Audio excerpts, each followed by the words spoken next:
Hello everyone, hope you all are doing well. So today we are going to do the next question of our agriculture optional answer writing practice series. जो हमारी agriculture optional answer writing practice series चल रही है उसके next question का आज हम लोग करने वाले हैं. And today's question is explain the various concepts of agro forestry systems. Agro forestry system जो है हमारा एएफ मैंने यहाँ पे शॉर्ट में लिख दिया हुआ है, not get confused by it, that is agro forestry. Agro forestry systems को हमें एक्सप्लेन करना अच्छे से, उसके वेरियस कॉन्सेप्ट्स को. And the second part of the question is asking about and discuss their roles in livelihood security. Livelihood security में rural India में agro forestry systems का क्या रोल है. ठीक है. So this question has been asked by several times in UPSC. अगर आप previous 5-6 साल की क्वेश्चन पेपर्स देखो, ये प्रीवियस 10 ईयर्स के क्वेश्चन पेपर देखो, either it is IFoS, either it is CSE, either it is any state services, state services that is पीएससीज के क्वेश्चंस देख लो, JPSC, sorry UPPSC, BPSC, KPSC, जितने भी जहां भी होते हैं, ओपीएससी, जितने भी आप जिस स्टेट में भी रहते हो, अगर आपके वहां पे स्टेट सर्विसेज में आपके होती है, अगर फॉरेस्ट्री की जिसमें एग्रीकल्चर ऑप्शनल में जिसमें स्टेट की फॉरेस्ट सर्विसेज है या स्टेट से कोई एग्रीकल्चरल की सर्विसेज है, जिसमें भी एग्रीकल्चर ऑप्शनल पेपर अवेलेबल, आप कहीं पे निकाल के देख लो. Agro forestry is been most repeated question. इतनी बार एग्रो फॉरेस्ट्री पूछा जा चुका है कि you should be highly prepared for it. ठीक है. एग्रो फॉरेस्ट्री, इसके बेनिफिट्स, इसके कभी कहीं पे इसके डिसएडवांटेजेस हो जाते हैं कि एग्रो फॉरेस्ट्री में क्या लिमिटेशंस है, कुछ पॉलिसीज रिलेटेड एग्रो फॉरेस्ट्री से जो गवर्नमेंट इस पे काम कर रही है. तो these are 3-4 common repeated question जिसपे वो पूछते रहते हैं, और agro forestry system is the most common, तो हमेशा पूछते हैं वो. ठीक है. So you should be very highly prepared with this. और मैंने अपने आंसर राइटिंग्स में भी, आप देखो इस प्लेलिस्ट में तो 2-3 बार रिपीट हो चुका है एग्रो फॉरेस्ट्री, तो दैट क्लियरली सजेस्ट दैट कितनी बार एग्रो फॉरेस्ट्री प्रीवियस ईयर्स में आ चुका है. ठीक है. And you should be knowing this answer by now. अगर आप मेरे रेगुलर व्यूअर हैं तो you should be easily able to do this question, and you should try to do this question. इस वीडियो को देखने के बिना पहले इस क्वेश्चन को लिखने का प्रयास करें, उसके बाद after seeing the video let recheck it by yourself, evaluate it by yourself that how much you have written. ठीक है. So let's see how we approach this answer, कैसे हम इस आंसर को अप्रोच करते हैं. तो what is agro forestry? We all know that agriculture plus forestry. When you grow agricultural crops simultaneously with forestry crops or with forestry trees in same land, it is simply called on as agroforestry. अगर आप एक ही land में, suppose ये आपका land है, इसमें आप agriculture crops भी उगा रहे हो और इसमें हो सकता है कि आप फॉरेस्ट की क्रॉप्स भी उगा रहे हो, सब ट्रीज वगैरह. अब अगर आप कभी पंजाब हरियाणा गए होगे तो आपको कॉमन देखता होगा पॉपुलर डेल्टॉइड्स, कि आप फील्ड में देखते हो कि फील्ड के चारों साइड कोने पे ट्रीज लगे हुए हैं, लाइक दिस ट्रीज लगे हुए हैं, और बीच में फील्ड में जो भी क्रॉप्स लगे हुए हैं. ठीक है. तो this is simply agro forestry. और आप पंजाब साइड में देखोगे तो एक ट्री कॉमन है, पॉपुलस डेल्टॉइड्स, जिसको हम लोग पॉपुलस की ट्री भी बोलते हैं, पॉपुलर भी बोलते हैं. It is very common in Punjab Haryana. If any student is from Punjab Haryana, they will be able to identify it easily. So this is what agroforestry is. जब आप agricultural के crops और forest की trees को combined एक साथ एक ही field में लगाते हो, तो दैट इज एग्रोफॉरेस्ट्री. इससे सिंपल डिफिनेशन एग्रोफॉरेस्ट्री का नहीं हो सकता है. ठीक है. आई hope you understand what agroforestry is. काफी बार मैंने अपने कोर्सेज में भी बताया हुआ. अगर आप जाके स्टैटिक वीडियोस भी देखोगे तो उसमें एग्रोफॉरेस्ट्री की डिटेल्ड वीडियो बनाई है, आप वहां से भी रेफर कर सकते हो. खैर यहाँ पे आंसर राइटिंग हमें करना है, तो जो आंसर जो क्वेश्चन है उसके हिसाब से ढलना है अपने आपको. Now we have to explain various concepts of agroforestry systems. Agroforestry systems के वेरियस कॉन्सेप्ट्स. तो अगर आप एग्रोफॉरेस्ट्री सिस्टम को डिवाइड करोगे तो जनरली कहीं पे आपको 3 टाइप्स में मिलेंगे, जनरली कहीं पे 4 टाइप्स में मिलेंगे, बट जो 3 मेजर है वो आपको लिखने हैं, जो कि मैं आपको बताता हूँ. हालांकि मैं आपको सारे टाइप्स यहाँ बताता हूँ. तो first one is the structural basis. Structure के बेसिस पे एग्रोफॉरेस्ट्री सिस्टम, दैट इज क्या आपके एग्रोफॉरेस्ट्री सिस्टम में क्या कंपोनेंट है, क्या स्ट्रक्चर है. ठीक है. नेचर ऑफ कंपोनेंट्स, या फिर कंपोनेंट्स के बेसिस पे क्या कंपोनेंट्स है. तो इसके बेसिस पे जो एग्रोफॉरेस्ट्री डिवाइडेड है, that is agri silvicultural system,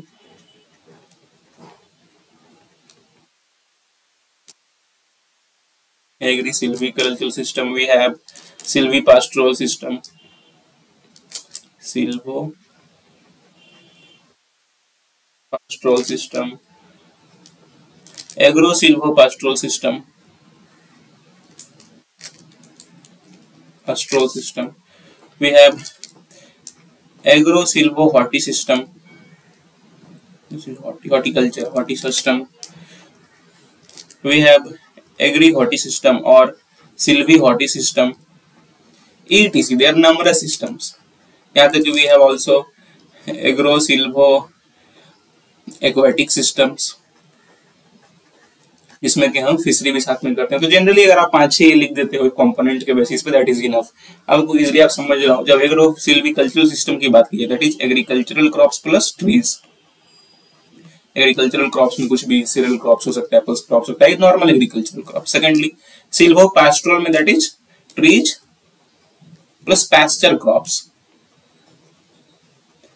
तो pasture crops is for livestock. For example आप कहीं पे कुछ टाइप्स ऑफ ग्रासेस लगाते हैं, कुछ ऐसे ट्रीज लगाते हैं जो कि पास्चर के लिए अच्छा होता है, दैट इज सिल्वी पास्टोरल. ठीक है, लाइव स्टॉक के लिए पास्चर्स लगा रहे हो. Agro Silvi pastoral that is agricultural crops plus trees plus pastures. अगर आप तीनों को साथ में कंबाइन करके लगा रहे हो सेम में. Agri silvi horti that is crops, agricultural crops plus trees plus horticultural crops such as we are using here, we are growing some fruits with agro silvi system, we are growing some vegetables. Simply silvi horticultural that is trees plus horticultural crops. Agro silvo aquatic system that is agricultural crops plus silvicultural plus aquatic that is fishery. For example काफी जगह देखते हो, if you know about integrated farming system, you should know about integrated farming system as agriculture option student. तो integrated farming system में क्या होता है, सारी कंपोनेंट्स को लोग इंटीग्रेट करते हैं. उसमें आप देखो कि पॉन्ड भी है, पॉन्ड के चारों साइड पे you will also find some trees. ठीक है, उसके बाद we will also find fields adjacent to it, और फील्ड्स जो कि, और we will also find some animals livestock adjacent to it.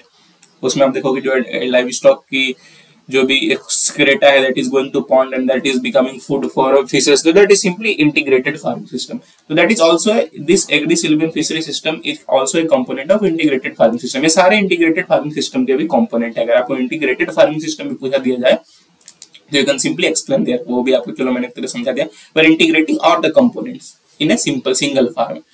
तो खैर ये हो गया, ये सारे सिस्टम्स स्ट्रक्चरल बेसिस पे. अब इसमें ज्यादा समझाने की जरूरत है नहीं, वी ऑल नो दैट. अब एग्रीकल्चर क्रॉप्स में आप कुछ एग्जांपल भी देना चाहे कुछ दे देना. एग्रीकल्चर क्रॉप्स में वीट लगा रहे हैं फील्ड में, और हमारे ट्रीज में पॉपुलर की लगी हुई है. पेस्टर्स में भी कुछ एग्जांपल, ठेंचा वगैरह कुछ क्रॉप्स में दे सकते हो एग्जांपल. ठीक है, तो दीज आर सिंपल. आप कुछ भी एग्जांपल्स अपने हिसाब से दे देना. एग्रीकल्चर ऑप्शनल अगर आपने शुरू से देखी है मेरे तो इतना तो आप रेडी हो गए कि क्या एग्जांपल देना है, कैसे इसको लिखना है. तो I hope you understand this thing. Now moving to functional system. Actually functional system में agroforestry gives two functions. तो उस तरह से हम लोग डिवाइड करते हैं. It is productive functions and protective functions. अब प्रोडक्टिव फंक्शंस में क्या क्या आ जाएगा हमारा, फूड क्या प्रोड्यूस कर सकते हैं हम लोग, फूड प्रोड्यूस कर सकते हैं. प्रोडक्टिव प्रोड्यूस, ऑर्डर प्रोड्यूस कर सकते हैं, फ्यूल प्रोड्यूस कर सकते हैं, etc. So these will come under productive function. अगर फूड के लिए एग्रोफॉरेस्ट्री लगा रहे हो तो दैट इज प्रोडक्टिव, वाटर के लिए लगा रहे हो, फ्यूल के लिए लगा रहे हो, दैट इज प्रोडक्टिव. और कुछ प्रोटेक्टिव फंक्शंस भी है इसके. फॉर एग्जांपल विंड ब्रेक्स, ताकि विंड की स्पीड को ये ब्रेक कर सके और सॉइल इरोजन को कंट्रोल कर सके, सॉइल को प्रोटेक्ट कर सके through by erosion. We have shelter belts. Shelter belts का भी सेम वही रीजन होता है कि सॉइल इरोजन से कंट्रोल. शेल्टर बेल्ट्स में अगर आप देखोगे there is a grouping of tree. पहले लॉन्ग हाइटेड ट्रीज दिखेंगे, फिर आपको शॉर्ट हाइटेड ट्रीज दिखेंगे, फिर क्रॉप्स दिखेंगे. तो ऐसे करके वो अरेंज करते हैं शेल्टर बेल्ट्स में. सॉइल कंजर्वेशन, मॉइस्चर कंजर्वेशन, इनकी मेजर क्या है, हमें सॉइल कंजर्वेशन हमें करना है, मॉइस्चर कंजर्वेशन करना है, सॉइल की इंप्रूवमेंट हो. क्योंकि देखो क्या हुआ, ट्रीज वगैरह लगी रहेगी तो ट्रीज के लीव्स ऑब्वियसली सॉइल में गिरेंगे, that will act as green manures. The leaves of trees falling on the field after tillage will act as green manures. तो ये सारी चीज भी है. ठीक है, शेड भी यहाँ पे आप लिख सकते हो. प्रोटेक्टिव फंक्शन में ट्रीज लगा रहे हो तो that will give us shade. अगर आप लाइव स्टॉक यूज करें तो शेड के नीचे एनिमल्स वगैरह रख सकते हो. जो this is simple functional. Socio economic को देखा तो it all again divided into 3 types. ये सारी चीज आपको समझ में आ गई. Removing it. Socio-economic, we have commercial agroforestry system, we have subsistence agroforestry system.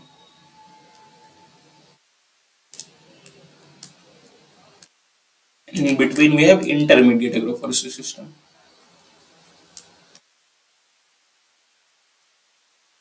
अगर हम कमर्शियल क्रॉप्स को लगा रहे हैं to gain income through selling them on market, अगर आप कमर्शियल क्रॉप्स को लगा रहे हैं, कमर्शियल क्रॉप्स का क्या मतलब है, जिसको कि हम लोग को सेल करके we need to earn income.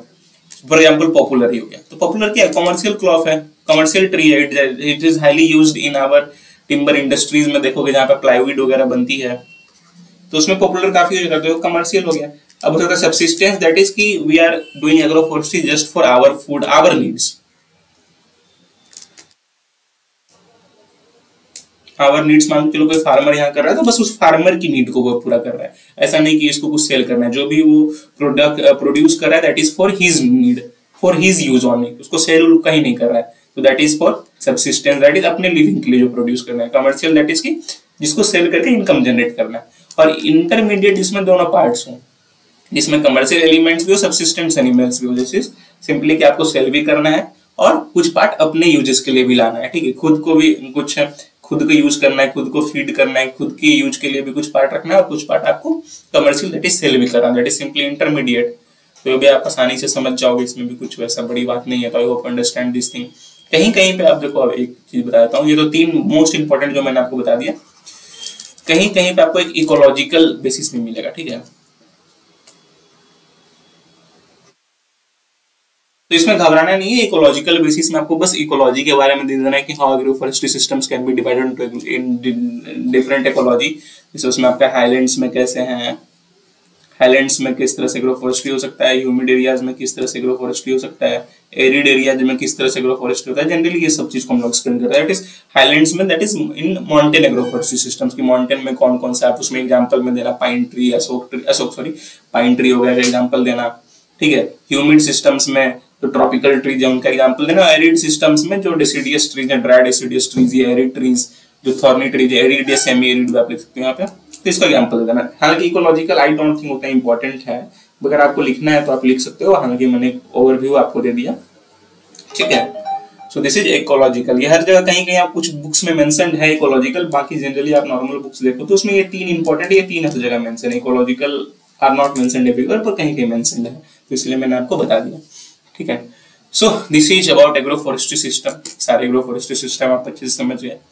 Second part of the question is asking about of, चलो देख लेते हैं क्वेश्चन क्या है, role in livelihood security of in rural India, rural India में एग्रोफोरेस्ट्री का क्या रोल है इन लाइवलीहुड सिक्योरिटी, तो सिंपली न्यूट्रिशनल सिक्योरिटी। अब एग्रोफोरेस्ट्री में डाइवर्सिफाई हो जा रहा है हमारा इनटेक,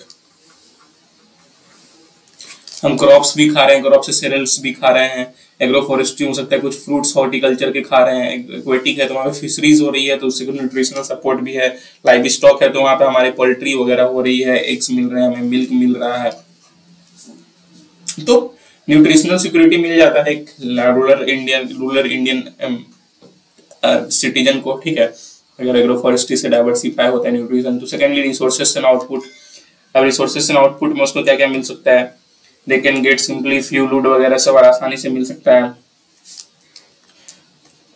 फ्यूलुड मिलेगा उसे रिसोर्सेस में, आउटपुट में फॉर एग्जांपल रिसोर्सेस आउटपुट जो भी बोलना चाहो, फॉडर मिल सकता है,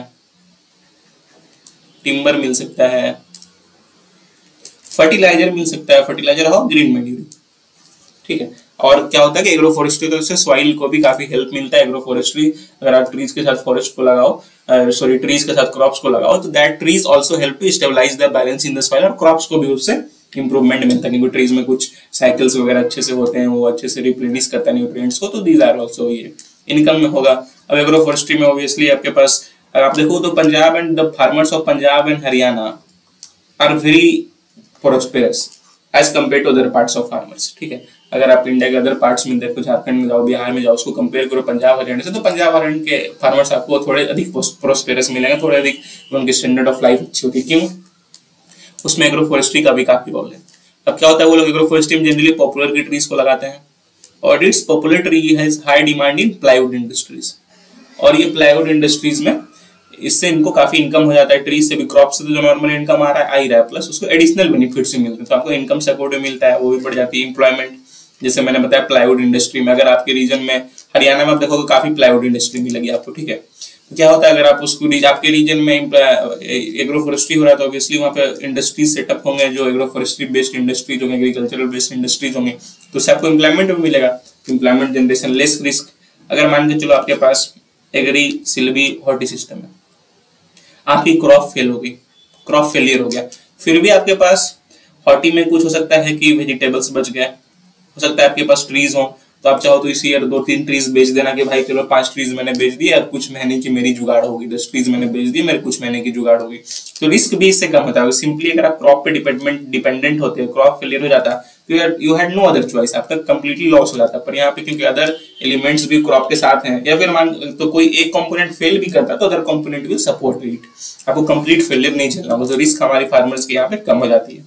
so these are commonly 4-5 roles जो मुझे लगा ठीक तो मैंने बता दिया। तो I hope you understand everything, ये सारी चीजें आपको अच्छी समझ में आ गई होंगी, और जो भी पॉइंट्स आपको ऐड करना है ऐड करिए, और प्लीज लेट अस नो कि आप क्या पॉइंट्स ऐड कर रहे हो। So that is all for today, I hope you understand everything. Please do like, please do share and please do subscribe. अगर आपको ये वीडियो पसंद आया तो लाइक करें, शेयर करें, सब्सक्राइब करें। It motivates us to make more such videos for you on regular basis. So that is all for today. Have a nice day. Thank you.